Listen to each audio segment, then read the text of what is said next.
Hello, I'm Nadine Vogel, your host of Inclusion at Work. I am so proud of this program where we explore issues, opportunities, best practices relative to individuals with disabilities across all walks of life. And I am equally proud, if not more, to be interviewing today Mr. Tim Shriver. He's the chair of Special Olympics, among many other accolades that we're going to ask him about. Let's hear from you a little bit about your background. Thanks, Nadine. Thanks for having me, and thanks most importantly for doing this, for telling the story of a new and emerging country, a new and emerging business mentality, a new and emerging workplace philosophy, a new and emerging identity for who we are in this country, and I dare say around the world. People who see the gifts in everyone. For a long time, the world has seen gifts as in a pyramid. I've spent my career as an educator, as a person active in the disability rights community, as a person interested in the various spiritual movements afoot in our time, all seeking one big insight, which is how can we recognize the beauty in each of us and help people to see the beauty within themselves. The workplace is the final, perhaps, and maybe most definitive place in which a culture proves whether or not it believes that. Hopefully, we've had experiences as children where our moms or dads or those who cared for us gave us that experience that we mattered, that we belonged. But once we get through school, a lot of times schools fall short in that regard, and we've tried to make schools into places that value every child. We've worked very hard on that as a country in the last 50 years, and I think we've made some progress. But the workplace is still a place that feels very judgmental to most people, and it has to be in some ways, right? We have to be demanding, we have to have rigor, we have to have skills to add value in the workplace. But we've often had too narrow a definition, and so today we get to talk about it from my point of view, a critical turning point, which is when we can start to see the full range of human giftedness as important, not just in home, not just at school, not just on the playing field, which is where the work of Special Olympics has been, but also in the workplace. So Tim, you talk about the workplace, and it's such a huge issue, and you're right. Demands are demands as for-profit businesses, but we find that people with intellectual disabilities in particular are so underemployed, although they have the skills to meet the requirements of these companies. So what are your thoughts? How do we get to a point where that doesn't exist anymore?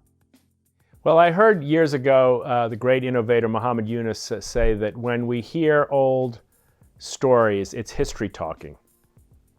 And history still talks to us. We think in the past categories. People with intellectual disabilities can't learn, can't speak, can't function, can't add value, can't.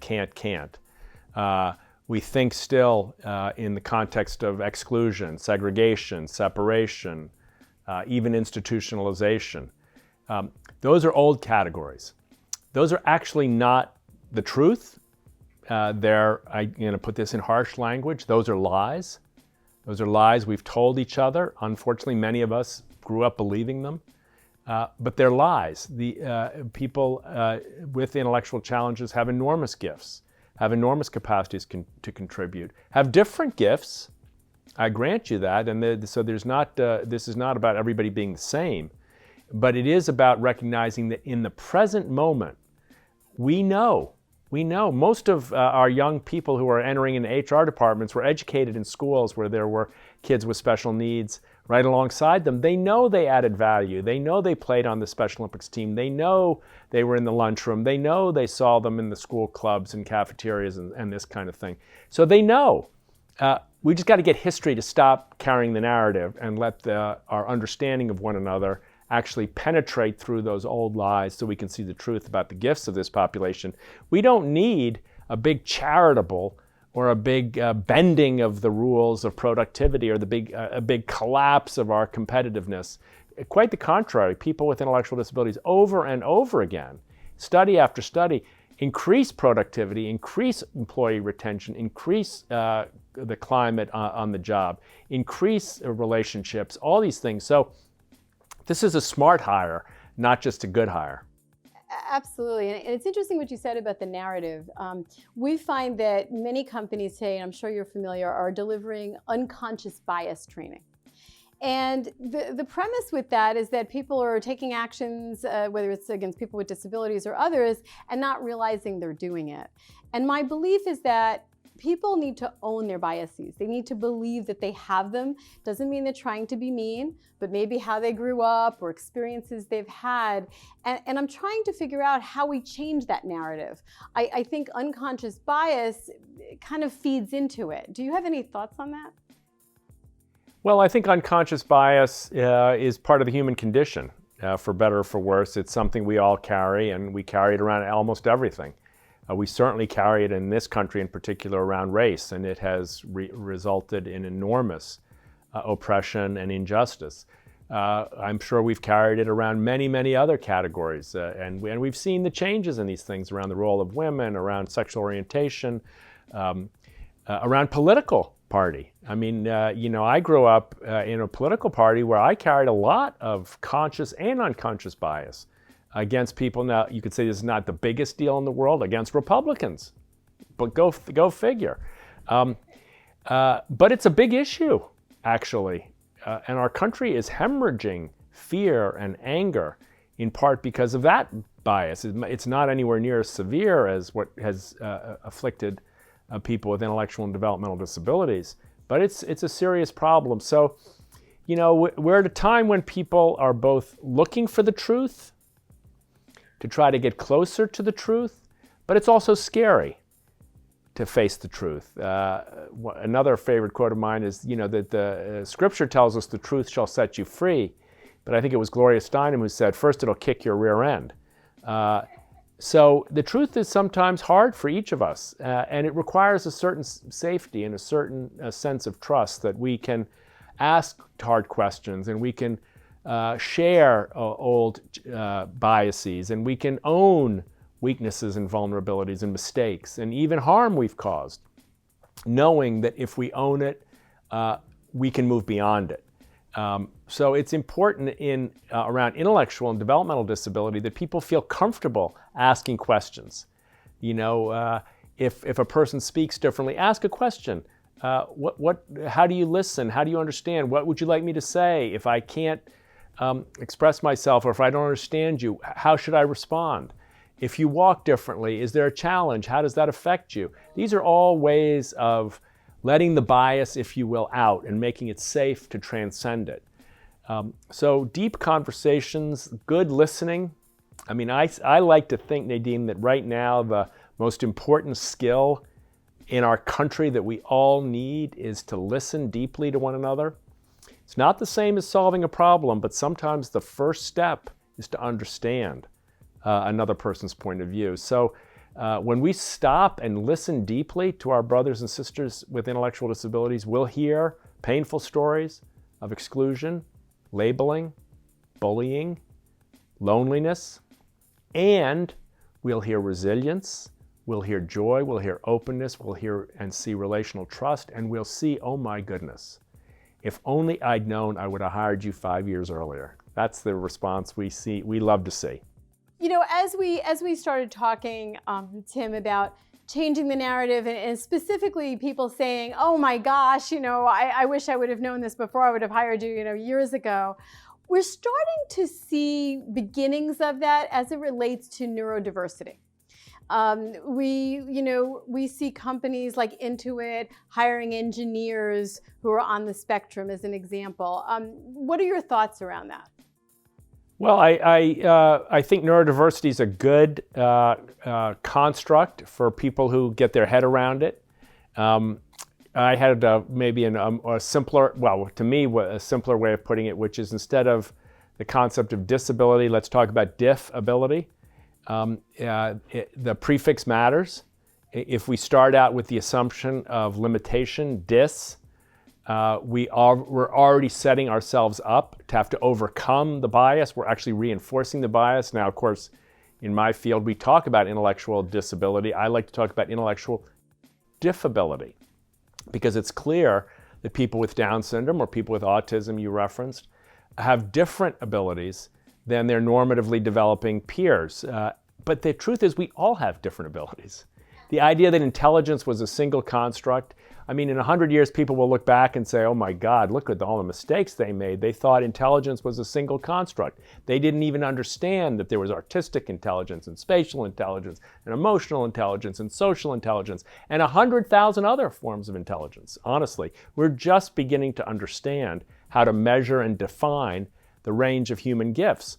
So I think that the broad diversity of the human expression is what makes great companies great, when they fit people together and make a team.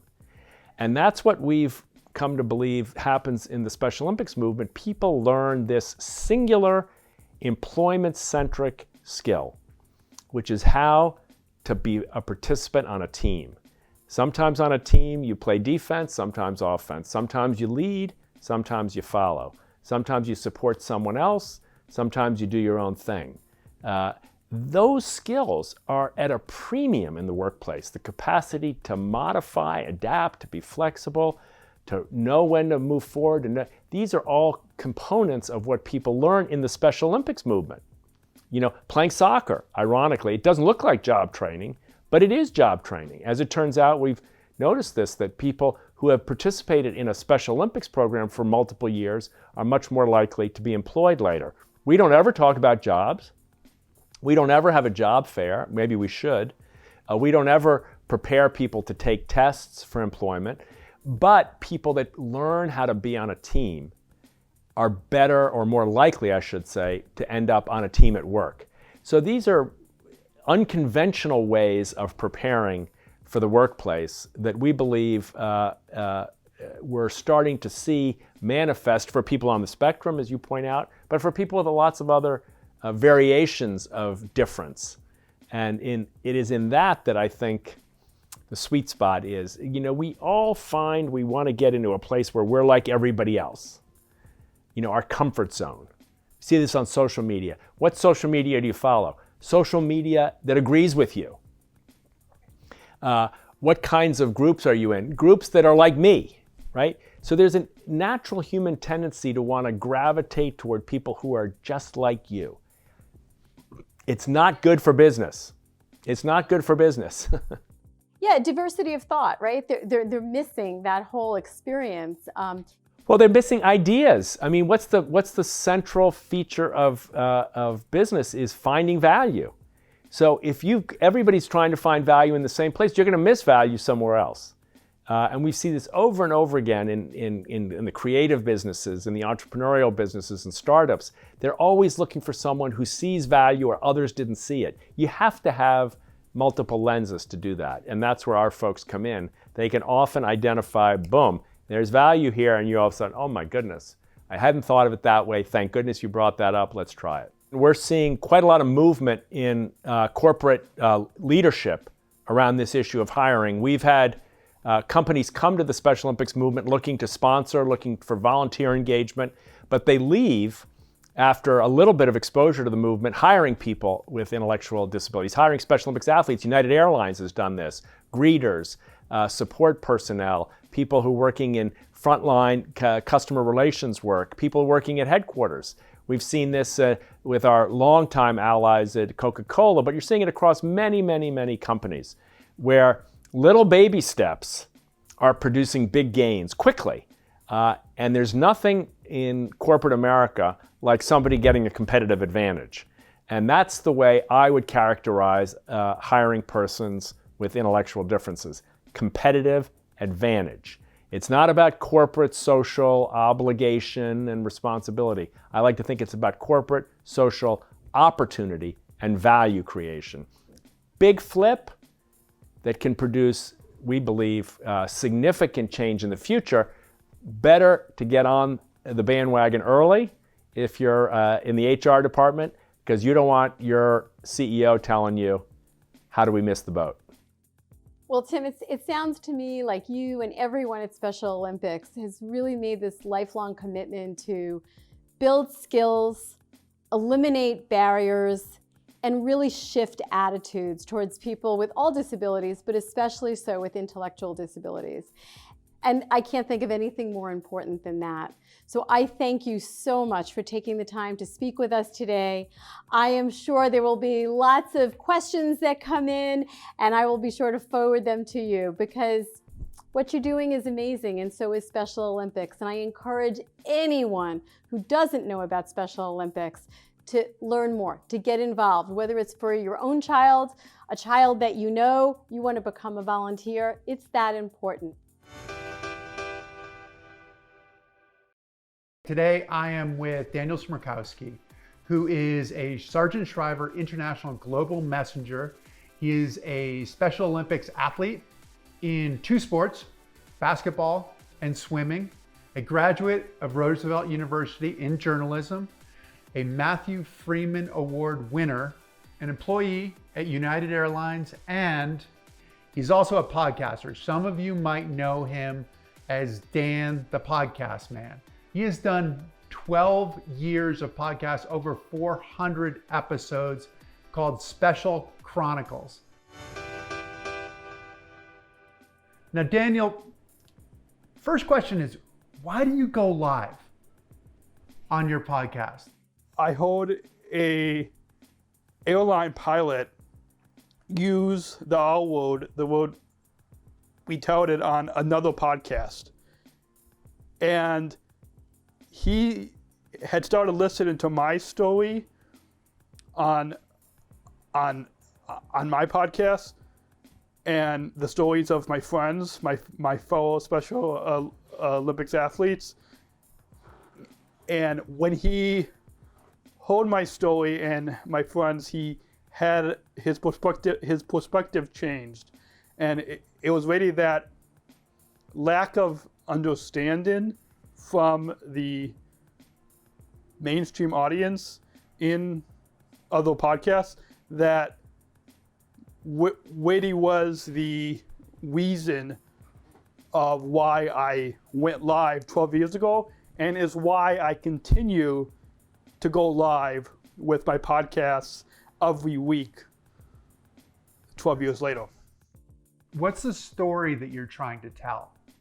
So the story that I'm trying to tell with my podcasts is that those of us with intellectual disabilities show unconditional love, joy, acceptance, and inclusion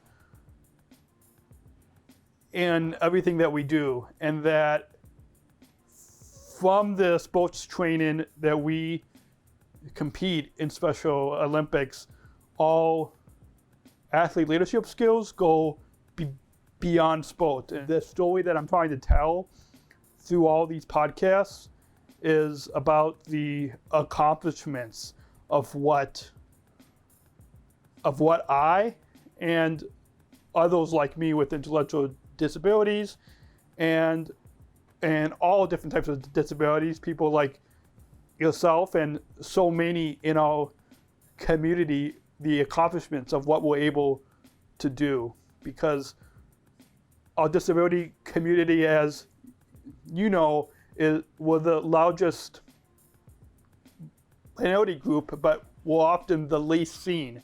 Who have been your favorite guests? I mean, you have some really, really special guests on there. Are you allowed to pick a favorite, or tell me some of your favorites? It's I don't have any kids yet, but it's kind of the same thing. It's hard to pick a favorite guest, but if I were probably one of, and this was after 10 years of podcasting, but probably one of the, like I've outlined the top 10 podcasts, and of those top 10 that I've done the past 12 years, probably the top guest would have to be my friend Tim Shriver, who I know you just talked to for this same story. But Tim, who's our chairman of Special Olympics, that was probably one of my favorite guests, because it built on over a decade of experience in journalism and in the media, and it built on this experience, and it was something that Wadey, I think speaks a lot, both just Tim as a person, but also the content of what we talked about around the 50th anniversary of Special Olympics. And it really, that having an opportunity to sit one-on-one, and this was back when we could be in person, getting a chance to sit with Tim was an amazing opportunity to have him on as a guest. He's the chairman, but he's also a friend, which allowed you to have a really good and personal conversation about important things. He's not only is he the chairman of Special Olympics, but he's also my friend. He and his wife had sent me a handwritten card a few years ago, and I still have it hanging up in my studio, because, as you know, as much as DMs on social media and email and texting and all this digital communication is good, getting a handwritten note from Tim Shriver and his wife Linda was just something that really speaks to that friendship that we share. Exactly. Now, you also are a Sargent Shriver International Global Messenger. What does that mean? So I'm one of 10 Sargent Shriver International Global Messengers. It's an incredible opportunity that I have as a Sargent Shriver International Global Messenger to speak on behalf of my fellow over 6 million Special Olympics athletes and unified partners. Well, it also helps to amplify your voice, doesn't it? That you've had a lot of training and you get a lot more international opportunities to tell your story. What does that mean to you? So to have this opportunity to amplify my voice on a global scale is an incredible opportunity. For example, going to the World Games in Abu Dhabi last year, that to be able to connect with athletes from across the globe and hear their story, and in Special Olympics we're one big family, even though we come from across the globe, that being able to share my story on this global scale, I'm able to really show how we're one big family. One big family, but it's not just athletes, right? You're speaking with dignitaries and people like that who I would imagine can help tell your story, can take your story and tell your story in different parts of the world. I'd imagine that impact is really important to you. To be able to speak to a lot of dignitaries is really important, because when I'm speaking as a Sargent Shriver International Global Messenger, they're able to see beyond my disability, and they're able to see me as a human with the same hopes and dreams as anybody else. Exactly, which leads us into your job now. You're working with United Airlines. What is your job with United? What do you do with them? So as a service ambassador at United Airlines, I help our customers to check in and and help them with directions when they come into Chicago O'Hare International Airport. I'm able to, as a service ambassador, connect with our customers that come through the airport in Chicago, and it's an amazing opportunity that I get to have at work every day to help to connect people to the world. What makes you a good employee? I assume that you are a good employee. What makes you a good employee? When everybody is in a rush to get to where they're going, I take the time. We don't have a lot of time to talk with the customers, as you know, because people are trying to check in, go here and there.